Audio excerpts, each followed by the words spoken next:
bài kịch mai trả lời bong thua chui sập đuôi tết ủa nhưng có phongประหยัดนะphongประหยัดtê thò mà ná dừng tới sập hiểu lá trong mà mơn mặt đắng ăn miên tơ gì mai trả lời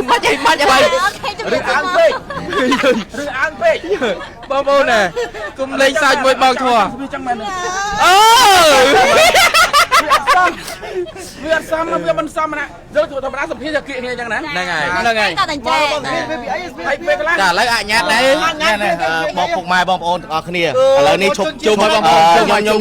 มเรียเรื่องการเปิดต่างๆเนี้ยon นะสิไง on ในสเชียมองในสเชียมใส่น้อยคือเชียแต่กอดเชียเนี่ยรวมอาชีพกะเนี่ยรวมอาชีพกลางเยี่ยมช่วยยอมนั้นโจจัดดับชนะมาไปชนะหายคนใต้แต่ไล่คือนี่ตอนมีนกูสกอร์ตีแต่ไล่เนี่ยจัดเมียไหนนี่โอนใส่ยมนี้กดกดจังบ้านกูสกอร์คนใต้แต่ไล่ก็จังบ้านไหนซาบ่อเมียนตี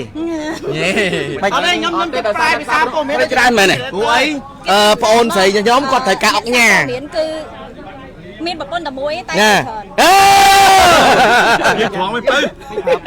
cho xong xua mới mớp ôn bậc cát mê sáng thôi chứ mê sáng họ ta khôi tiền rồi chọc vào đâu chót xua bị ngay na cầm bắt ngay đẹp cay ôn bong đăng chờ đặc ai nhai đây là bộ này bong mà tranh tiền này bộ này ai sport hay ngày môn bộ này ai sport đấy gửi po một ôn anh ngày môn đấy anh lên sport đấy mà chưa ca đi ớt mọc càng anh lên bong bị anh lên bong xuôi ôn chỉ nén nhóm tê chỉ nén nhóm sao Pirama ngày ní cầm thi ai đây ខ្ញុំមកកម្មវិធីនេះគឺអែបខ្មែរបាទយើងប្រកាសអែបខ្មែរដែលខ្មែរយើងគេថាបោះជំហានឈានទៅមកជំហានទៀតហើយពីមុនយើងអត់តមានអែបខ្មែរទេហើយបងប្អូនឆ្ងល់អែបខ្មែរហ្នឹងស្អីគេអែបខ្មែរហ្នឹងឧទាហរណ៍ថាឥឡូវនេះសពថ្ងៃបងប្អូនចង់ booking កង់3ចង់ booking តាក់ស៊ីយើងធ្វើដំណើរពេលនេះទៅនោះអញ្ចឹងណាយើងប្រើអែបបរទេសបាទឥឡូវនេះយើងមានអែបខ្មែររបស់យើងត្រូវតែប្រើប្រាស់បោះខ្មែរយើងលើខ្មែរគឺជួយដល់ខ្មែរយើងជាច្រើនមិនថាបងប្អូនអាជីវករបងប្អូនអ្នកគាត់អ្នករត់តល់យើងអ្នកជិះគឺប្រកាន់ចំណូលដល់ពួកគាត់ទាំងអស់គ្នាពេលមានបើសិនខ្ញុំទីហោណាមិនមែនថាអែបយើងមានបញ្ហាបើសិនជាអែបមានបញ្ហាយើងខ្មែរស្រួលយើងមានទៀតបាទហើយបងសំកាត់លោកភារៈបន្តិចអ្វីដែលសំខាន់នៅក្នុងកម្មវិធីថ្ងៃនេះគឺខ្ញុំចាប់អារម្មណ៍ចំណុចមួយជាទូទៅយើងឃើញភាគច្រើនតែតែកើតមានបញ្ហានៅពេលដែលយើងជិះទៅយើងបាញ់លុយយើងផែលុយទៅច្រឡំជាដុល្លារឲ្យខ្មែរហ្នឹងហើយប៉ុន្តែក្រោយពីស្ដាប់បងប្រធានក្រុមហ៊ុនក៏ដូចជាបងផាតារារតគាត់បានជម្រាបមកគឺសម្រាប់អេតខ្មែរគឺជិះអស់ប៉ុណ្ណឹងគឺលោតលុយប៉ុណ្ណឹងយើងមិនចាំបាច់ទៅចុចលុយចុចអីនាំឲ្យមានការយល់ច្រឡំទេអញ្ចឹងសួរមែនតើយើងគាត់ទៅចុចផេទៅគឺចំនួនលុយកំណត់នៅក្នុងនឹងហើយវាលុយរៀលហ្មងហ្នឹងហើយអត់មានការខាតច្រឡំបាញ់ទៅជាដុល្លាររាប់ពាន់រាប់ម៉ឺនដុល្លារអត់ទេអញ្ចឹងវីដេអូនេះផ្ញើទៅកាន់បងប្អូនទាំងអស់គ្នាជួយគ្រប់គ្រងនៅផលិតផលរបស់ខ្មែរជួយបង្កើនសេដ្ឋកិច្ចខ្មែរយើងតាមរយៈការ download app ខ្មែរប្រើប្រាស់ app ខ្មែរជីករបស់ខ្មែរយើងចាចង់និយាយថាបើខ្មែរយើងផលិតមកហើយឲ្យជឿនលឿនហើយយើងមិនជួយគ្នាប្រើធ្វើមិនបានជឿនលឿនមិនអញ្ចឹងធ្វើមិនបានជឿនលឿនឥឡូវបើខ្មែរផលិតហើយយើងខ្មែរនាំវាប្រើតទៅអាសេវាកម្មនឹងល្អយើងអាចឈានទៅដល់បរទេសទៀតហ្នឹងហើយខ្មែរយើងត្រូវតែគ្រប់គ្រងខ្មែរអញ្ចឹងបងប្អូនប្រើផលិតផលខ្មែរទាំងអស់គ្នា app ខ្មែរបងប្អូនបាយបាយអរគុណច្រើនដូចទៅនឹងស្រឡាញ់ណុចចឹងណុចក៏ខ្មែរដែរចាក់ខ្ញុំវិធីរបស់យើងដោយបងប្អូនដឹងហើយបន្ទាប់ពីយើងមានសំណួរចម្លើយបងប្អូនអាចចង់សួរសំណួរតាក់ទងទៅនឹងលោកកនិយុនៅទីនេះហើយក៏ដូចជាលោកផាតារារតដែលជាគេហៅថាគាត់ជាអ្នកចាត់ការទូទៅផ្នែករដ្ឋបាលដែរនៅក្រុមហ៊ុន F ខ្មែរហើយក៏ដូចជាតំណាងឲ្យក្រុមហ៊ុន F ខ្មែរអញ្ចឹងបើសិនជាបងប្អូនអ្នកសារព័ត៌មានយើងទាំងអស់មានសំណួរពាក់ព័ន្ធនឹង F ខ្មែរគឺបងប្អូនយើងអាចសួរបានអរគុណបងធៀបទៅ F ខ្មែរយើងគឺបង្កើតឡើងដោយខ្មែរយើងតែម្ដងហើយពីមុនមកយើង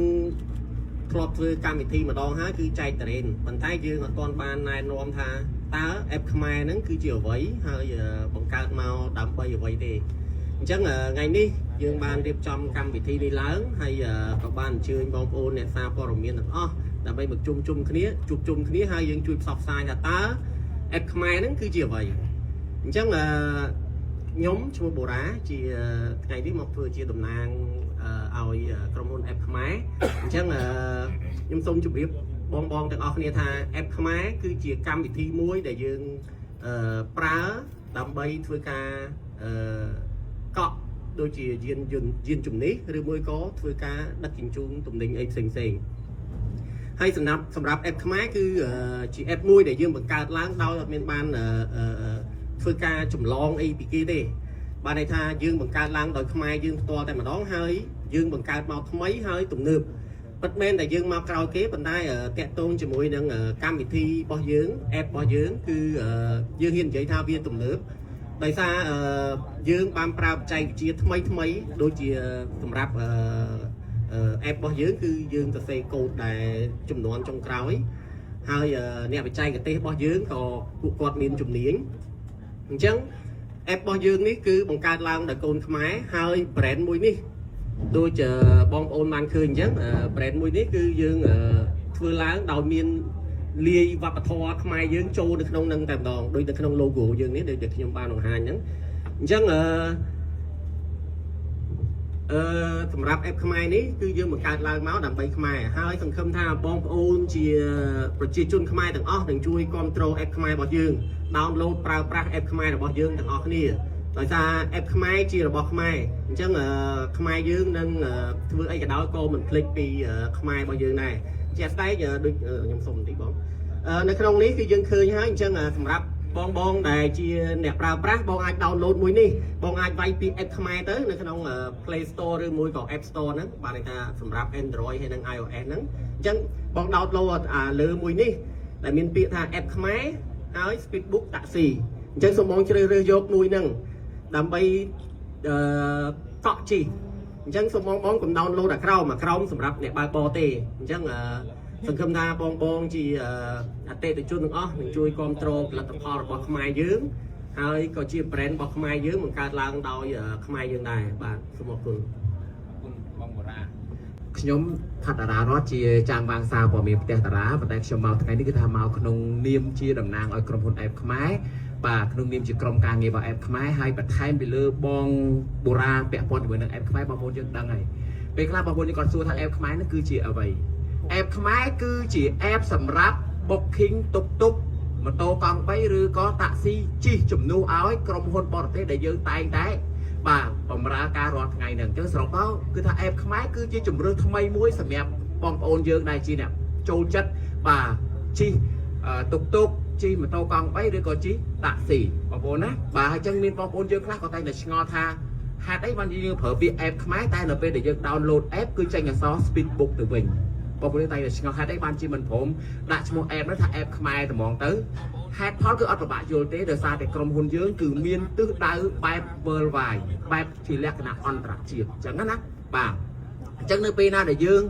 ប្រើ app ខ្មែរគឺយើងប្រើសម្រាប់បាទប្រទេសកម្ពុជារបស់យើងបាទដើម្បីបងប្អូនយើងគាត់ងាយស្រួលនៅក្នុងការ